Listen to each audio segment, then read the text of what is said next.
sa buhay at ating Diyos ang pamilya ni Lenden. Malamig na hindi komportable at mga nagkakasakit na ang ilan. Sobrang hirap po kasi sa ganitong sitwasyon, siksikan sa room. Ang higaan namin is banig lang eh. Banig lang yung ano namin, sinasapin na lang namin yung kumot. Ang ano kasi hassle kasi may mga maliliit akong anak eh. Natatakot din ako sa sobrang lamig ng simento. Gusto na po namin umuwi kaso nangangamba po kami. Gawa ng ito po. Ano parte ba? Parte na ata. Ganyan din daw ang dahilan sa sinabi Lydia na kasama ang anak ng PWD. Kasi nangangamba po na pagka umuwi habagat ngayon ang ulan. Pag tumakas ang ilog, pag nag-first alarm, tapos nag-second yan. Okay, first time ko nakabili. Parating pang bagyo. Kaya pag lumas ang ulan, lalong baka Nakabox. ang tubig sa bahay.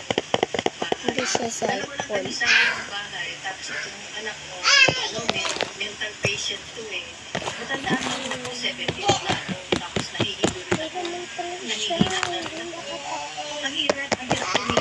Sa alas 2 na madaling araw, mas bumaba na sa 14.8 meters ang andas ng tubig sa May maliit mga na laman river. to daw. Wala nang alarma sa lungsod. Ay, naku.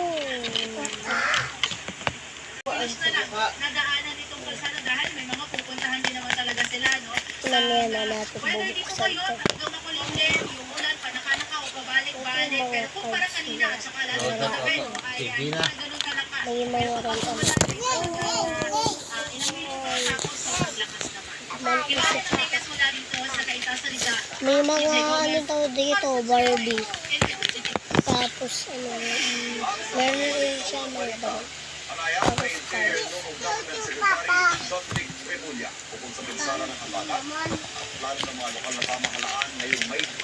Ito muna.